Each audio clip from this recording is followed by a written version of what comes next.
గతంలో మీకు 150 సీట్లు ఇచ్చారు ప్రజలు. 11 పడిపోయాయి. అసలు ఈ ఓటమి కారణం ఏంటనేది ఇప్పటికి పార్టీలో పోస్ట్‌మార్టం జరిగిందంటారా? ఎందువల్ల డెఫ డె డె కారణాలేంటనేది? డె డెఫినిట్‌గా. ఇప్పుడు ఏదైతే ఇందాక మీకు చెప్పానో నేను, సామాన్యుడికి ఉండే ఒక చిన్న ఆశ, ఆ ఆశే మమ్మల్ని కొద్దిగా వెనక్కిపెట్టింది. అంతే. ఆ ఆశ, అరే! మనం ఆశపడటం ఇంత లాస్ అయ్యామే. ఈ ఆశపడటం వల్ల మనకి ఆశపడింది జరగకపోగా ఇంత నష్టపోయామే అనేది డెఫినెట్‌గా people will come to know. డెఫినెట్‌గా వస్తది. సార్ లోకేష్ గారు ఒక ఫైనల్‌గా లాస్ట్ క్వెషన్ అండి.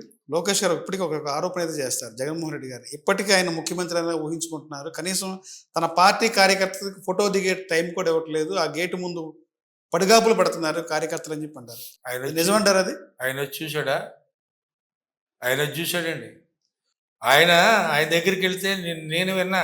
ఆయన దగ్గరికెళ్తే ముందు ఫోటో తీసుకోవడం, పంపియడమే. కాగితం ఏదైనా తీసుకొని. మా జగన్ గారి దగ్గరికెళ్తే ఎంతుందో తెలుసా? మినిమమ్ 2 నిమిషాలు మనిషితో తీసుకుంటాడు ఈయన.